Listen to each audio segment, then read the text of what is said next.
RAS 2021 के interview में interview board द्वारा अभ्यर्थियों से किस प्रकार के सवाल जवाब किए गए थे, इस वीडियो में मैं आपके लिए ये जानकारी लेकर के आया हूँ। अगर आप चैनल पर नए हैं तो चैनल को सब्सक्राइब जरूर कीजिएगा।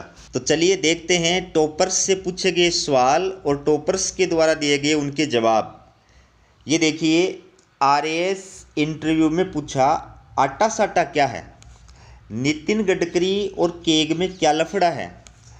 अगर कोटा की अधिकारी हो तो सुसाइड कैसे रोकोगी? ये इंटरव्यू में पूछे गए कुछ क्वेश्चनों का नमूना है। पूरा वीडियो आप देखिएगा। ये देखिए आप, आरएएस 2021 में प्रदेश के कई होनहारों ने बाजी मारी है। रिजल्ट से पहले इंटरव्यू में ऐसे सवाल पूछे गए जिनके आगे ये होनहार कैंडिडेट्स भी गच्चा खा गए। 7वीं रैंक पर आई सिक्कर की कंचन चौधरी से पूछा गया, आटा साटा क्या है? ये क्वेश्चन है, आटा साटा क्या है।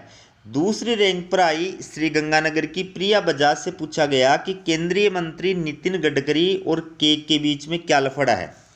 इसी तरह जयपुर की एक कैंडिडेट से अचानक पूछ लिया गया, आपके सरनेम का मतलब बताइए। राजस्थान से आरएएस 2021 में सिलेक्ट होने वाले कैंडिडेट्स ने भास्कर को ऐसे ही मज़ेदार सवालों और उनके जवाब के बारे में बताया। तो ये दैनिक भास्कर के द्वारा प्रकाशित न्यूज़ में आपके लिए लेकर आया हूँ। देखिए, ये है प्रिया बजाज। आप सबको पता है, इसकी पूरे राजस्थान के अंदर दूसरी रैंक आई है। और प्रिया बजाज फिलहाल कोऑपरेटिव डिपार्टमेंट में स्पेशल ऑडिटर हैं। ठीक है, तो इनसे इंटरव्यू बोर्ड के अंदर जो है क्या पूछा गया वो देखिए आप। श्री गंगानगर की रहने वाली प्रिया बजाज ने आरएएस 2021 एग्जाम के रिजल्ट में प्रदेश में सेकंड रैंक हासिल की। प्रिया ने 7वें अटेम्प्ट में ये सफलता हासिल की। आरएएस 2016 में भी प्रिया ने इंटरव्यू क्लियर किया था। उन्हें श्री गंगानगर में कोऑपरेटिव डिपार्टमेंट में स्पेशल ऑडिटर की नौकरी मिली थी। प्रिया ने बताया कि 7 साल में 3 बार अटेम्प्ट किए, दूसरे अटेम्प्ट में सफलता मिल पाई थी। स्पेशल ऑडिटर की नियुक्ति के बाद भी आगे बढ़ने की चाहत थी। मैं बड़ी सफलता हासिल करना चाहती थी, इसलिए एक बार फिर अटेम्प्ट किया और अब बड़ी सफलता हाथ भी लगी है। इंटरव्यू में पूछे गए प्रश्न देखिए, केंद्रीय मंत्री नितिन गडकरी और केग में क्या लफड़ा है? ये उनसे जो है इंटरव्यू बोर्ड के द्वारा पूछा गया क्वेश्चन है। इसका जवाब देखिए क्या दिया था इन्होंने। ये आज ही के दिन के न्यूज़पेपर की हेडलाइन है। केग की रिपोर्ट के अनुसार देश के राष्ट्रीय राजमार्गों में राजस्व नुकसान की बात सामने आई थी। वहीं केंद्रीय मंत्री ने प्राइवेटाइजेशन के जरिए इन एनएच निर्माण में केग के उलट राजस्व फायदे के दावे किए थे। इसी को लेकर डिबेट टॉपिक बना हुआ है। अगला क्वेश्चन क्या पूछा गया था, अगर कोटा की एडमिनिस्ट्रेटिव अधिकारी हों तो स्टूडेंट्स के सुसाइड कैसे रोकोगी? इसके लिए वहाँ के कोचिंग इंस्टीट्यूट्स को ये समझाना पड़ेगा कि आपका इनपुट कंटेंट कोई मशीन नहीं बल्कि ह्यूमन है और उनमें भी बच्चे हैं। इन पर मशीनी अनवांटेड प्रेशर देने की बजाय मानवीय तरीके से ट्राई करना होगा। कोचिंग इंस्टीट्यूट्स पेरेंट्स और स्टूडेंट्स के साथ रेगुलर कंबाइंड सेशन लूँगी और सभी रूल्स को उनसे फॉलो करवाऊँगी। बच्चों के लिए फ्रेंडली माहौल बनाएंगे। अगला सवाल देखिए, इनसे क्या पूछा गया था, राजस्थान में कौन से प्रिंट की साड़ियों की छपाई की जाती है? इन्होंने क्या जवाब दिया, सांगानेरी, बगरू, बाड़मेरी, कोटा डोरिया और बंदेज की साड़ियाँ। ठीक है, अब मिलिए आप शुभम शर्मा से। इनकी 8वीं रैंक आई थी, शुभम शर्मा। ठीक है, ये आपके सामने है शुभम शर्मा, जिनकी पूरे राजस्थान के अंदर 8वीं रैंक आई है। तो इंटरव्यू बोर्ड में इनसे क्या सवाल जवाब किए गए वो देखिए। श्री गंगानगर जिले के सूरतगढ़ की शुभम की एक बहन आरएएस परीक्षा पास करने के बाद अब सीनियर अकाउंट ऑफिसर है, दूसरी बहन भी असिस्टेंट बैंक मैनेजर है। शुभम ने बताया कि बहनों की सफलता देखकर ही उन्हें पढ़ने का जुनून चढ़ा। इससे पहले आरएएस के लिए 2 बार प्रयास किए लेकिन सफलता नहीं मिली। इस बार 8वीं रैंक पाकर वे बेहद खुश हैं। शुभम अभी पीलीबंगा में असिस्टेंट फॉरेस्टर पद पर कार्य कर रहे हैं।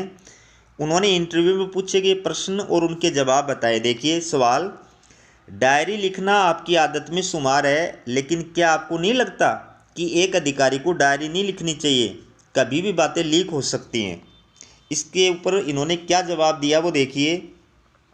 सर, डायरी लिखने से चीज़ें ढंग से व्यवस्थित रहती हैं, इसलिए डायरी लिखता हूँ।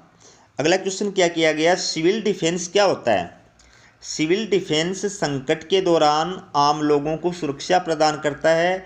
लोगों के जीवन की रक्षा, उनकी संपत्ति के नुकसान को कम करना और जनमानस के मनोबल को बनाना ही इनके उद्देश्य होते हैं। ये अगली जो अभ्यर्थी है ये है कंचन चौधरी, जिनकी पूरे राजस्थान के अंदर 7वीं रैंक आई है। ठीक है, ये आपके सामने है कंचन चौधरी, 7वीं रैंक है इनकी। तो इनसे जो है क्या सवाल जवाब किए गए वो देखिए। आप पहले इनका परिचय देखिए। आरएएस परीक्षा परिणाम में सीकर की रहने वाली कंचन चौधरी ने राजस्थान में 7वीं रैंक हासिल की है। कंचन ने अपने पहले अटेम्प्ट में ही टॉप 10 में जगह बनाई। मूल रूप से सीकर के दीपुरा गांव की रहने वाली कंचन ने 5वीं तक की एजुकेशन अपने गांव में पूरी की थी। सीकर में रहकर 12वीं तक की पढ़ाई पूरी की। पिता रामगोपाल चौधरी का हार्ट अटैक से निधन हो गया, वे भी तहसीलदार थे। कंचन ने बताया कि वह रोज़ 5 से 6 घंटे तक पढ़ाई करती है। एग्ज़ाम पास आने पर 8 से 10 घंटे तक पढ़ना शुरू किया। पढ़ाई के कारण फेसबुक और इंस्टाग्राम तक यूज नहीं किया। व्हाट्सएप भी करीब 1 महीने पहले इंस्टॉल किया था। कंचन ने अपनी सफलता का श्रेय दादा भगवानाराम खाक्कल और परिवार के बाकी लोगों को दिया। उन्होंने बताया कि इंटरव्यू में उनसे 2 इंटरेस्टिंग सवाल पूछे गए थे। ठीक है, पहला जो सवाल उनसे पूछा गया था, देखिए, आटा साटा क्या है। इसका जवाब इन्होंने क्या दिया, ये राजस्थान में एक ऐसी प्रचलित प्रथा है जिसमें एक घर की बेटी की दूसरे घर में शादी की जाती है और उसी घर की बेटी को बहू बना करके अपने घर में लाया जाता है। ठीक है, ये होता है आटा साटा। अगला क्वेश्चन क्या किया गया था इनसे, राजस्थान में आखा तीज पर कौन सी कुप्रथा सबसे ज़्यादा प्रचलित है। इसका जवाब देखिए। आखा तीज के मौके पर बाल विवाह की कुप्रथा सबसे ज़्यादा प्रचलित है। इस दिन सैकड़ों बच्चों के छोटी उम्र में ब्याह कर दिए जाते हैं। इस पर अंकुश लगाना जरूरी है। ये आपके सामने अब है, इसको आप जानते ही हैं, ये है विक्रांत, इनकी पहली रैंक आई है। विक्रांत शर्मा आरएएस टॉपर है। विक्रांत शर्मा ये आरएएस 2021 टॉपर है। ठीक है, अब इनके बारे में थोड़ा परिचय देखिए फिर क्वेश्चन देखिए। आरएएस परीक्षा के टॉपर विक्रांत शर्मा श्री गंगानगर के पदमपुर कस्बे में रहने वाले हैं। विक्रांत ने सेकंड अटेम्प्ट में सफलता प्राप्त की है। विक्रांत ने बताया कि उनके पिता प्रदीप शर्मा फोटो स्टेट की दुकान चलाते थे। साल 2012 में साइंस स्ट्रीम से 12वीं में भी स्टेट लेवल पर टॉपर रहे थे। इसके बाद पिता ने इंजीनियरिंग करने बिट्स पिलानी भेज दिया। मैकेनिकल इंजीनियरिंग में डिग्री लेने के बाद कैंपस प्लेसमेंट के जरिए जमशेदपुर में टाटा स्टील में सिलेक्शन हो गया। साल 2016 में करीब 8 लाख रुपए के पैकेज की नौकरी से इस्तीफा देकर 2018 में आरएएस की तैयारी शुरू की। कुछ समय बाद ही पिता का निधन हो गया। विक्रांत बताते हैं कि उनका इरादा यूपीएससी की तैयारी का था, लेकिन पिता का निधन हो जाने पर पहले आरएएस क्वालिफाई करने का प्लान किया। पहले अटेम्प्ट में साल 2018 में 688वीं रैंक मिली, लेकिन अलॉटमेंट नहीं हुआ। इस बार सेकंड अटेम्प्ट में मॉक इंटरव्यू की खूब तैयारी की और सफलता भी मिली। तो इनसे क्या सवाल किए गए देखिए। अगर आपको कहीं लंबी दूरी पर जाना है और आपके हाथ में 4 विकल्प में एक विकल्प चुनने की आज़ादी है, तो आप उनमें से मंजिल चुनेंगे, सहयात्री चुनेंगे, किस तरह जाना चुनेंगे या रास्ता चुनेंगे। तो इसका जवाब देखो इन्होंने क्या दिया, मैं मंजिल ही चुनूंगा, क्योंकि इसके बिना बाकी 3 चीज़ों का कोई महत्व नहीं है। एडमिनिस्ट्रेटिव सर्विस में भी हमें जो गोल है उसे ही मानना होगा, बाकी रास्ते, सहयात्री, साधन तरीके तो बदलते रहेंगे।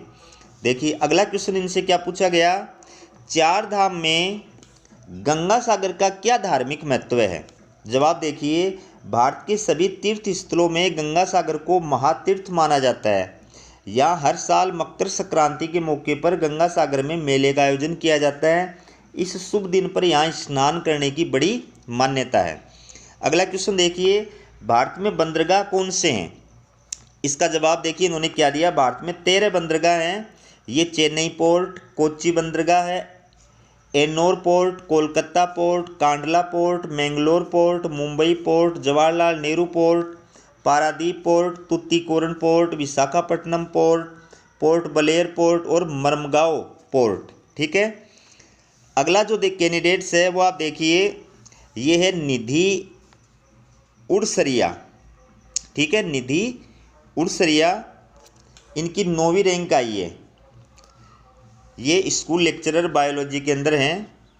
ठीक है, तो इनका पहले परिचय देखिए फिर क्वेश्चन देखिए। बीकानेर की निधि उड़सरिया ने दूसरे अटेम्प्ट में RAS क्रैक किया। 2017 में पहली कोशिश की तो बहुत पीछे, यानी 1100वीं रैंक रह गई थी। इसके बाद वे बहुत डिप्रेस्ड हो गई थी।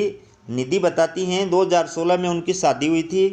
उनके पति ने उन्हें स्ट्रेस ना लेने की सलाह दी और कहा कि इस बार पूरी तैयारी के साथ जुटकर एग्ज़ाम देना। मैंने इसलिए 2018 का एग्ज़ाम छोड़ दिया और पूरी तैयारी के साथ अगले एग्ज़ाम की तैयारी में जुट गई। रिटर्न प्रैक्टिस पर ज़्यादा फोकस किया और टॉपिक्स में सवालों के भी सवाल बनाए। इसके चलते उनके पास पढ़ने के लिए हर एंगल से कुछ ना कुछ पढ़ने को था। सितंबर में ही स्कूल लेक्चरर बायोलॉजी में भी उनका चयन हुआ था। अब RAS में बेहतरीन रैंक हासिल की। निधि ने अपने इंटरव्यू में पूछे गए प्रश्न और उनके उत्तर भी बताए। देखिए उनसे क्या पूछा गया। महिलाएं पुरुषों से ज़्यादा इमोशनल होती हैं तो क्या वो पुरुषों की तरह प्रशासन संभाल सकती हैं? जवाब देखिए, हाँ, शारीरिक रूप से पुरुष और महिला में अंतर होता है, लेकिन प्रशासनिक निर्णय करने में ये आड़े नहीं आता। वो गुण और दोष को अच्छी से समझती हैं।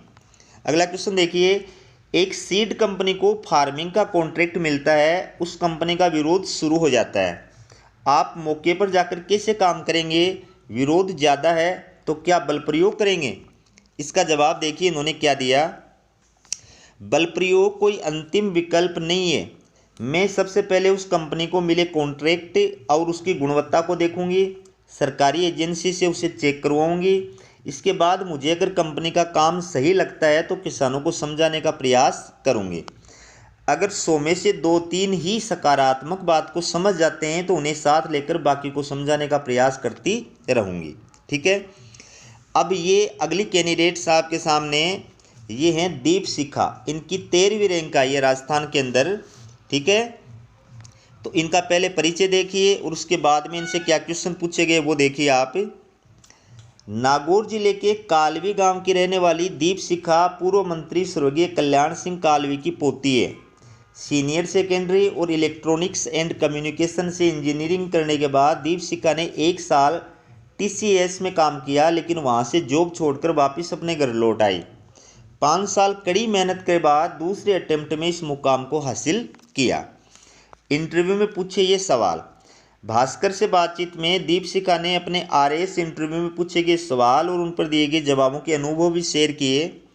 दीपशिखा ने बताया, जिस समय उनका इंटरव्यू था उस समय में महिला आरक्षण बिल आया ही था।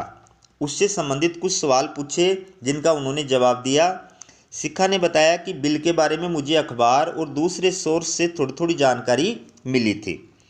इसी तरह पूर्वी राजस्थान और पश्चिमी राजस्थान की भौगोलिक स्थिति और कल्चर पर भी सवाल पूछा कि इसमें क्या अंतर है। इस सवाल पर दीपशिखा ने जवाब देते हुए कहा कि एक तरफ पश्चिमी राजस्थान का अधिकांश हिस्सा डेजर्ट है तो दूसरी तरफ पूर्वी राजस्थान के हिस्से में पहाड़ के साथ ग्रीनरी है। इसके साथ ही यहाँ और वहाँ के कल्चर में भी बहुत अंतर है। इसी तरह राजस्थान में अलग अलग समय पर लगने वाले मेलों के संबंध में भी सवाल पूछा गया, जिसका उन्होंने जवाब दिया। साथ ही ई-गवर्नेंस के बारे में पूछा गया कि इसके बारे में आप कितना जानती हैं, अगर इसमें कोई सुधार करना हो तो आप क्या करेंगे। तो दोस्तों ये थी आपके लिए RAS 2021 टॉपर जो अभ्यर्थी थे उनके इंटरव्यू के अंदर पूछे गए सवाल और जवाब। आपका नॉलेज बढ़ाने के लिए मैं इस प्रकार का वीडियो जो है वो आपके लिए लेकर आया हूँ और दैनिक भास्कर का मैं इसके लिए धन्यवाद अदा करता हूं। हमारा वीडियो कैसा लगा कमेंट करके ज़रूर बताइएगा। हमारा वीडियो देखने के लिए आप सभी का बहुत बहुत धन्यवाद।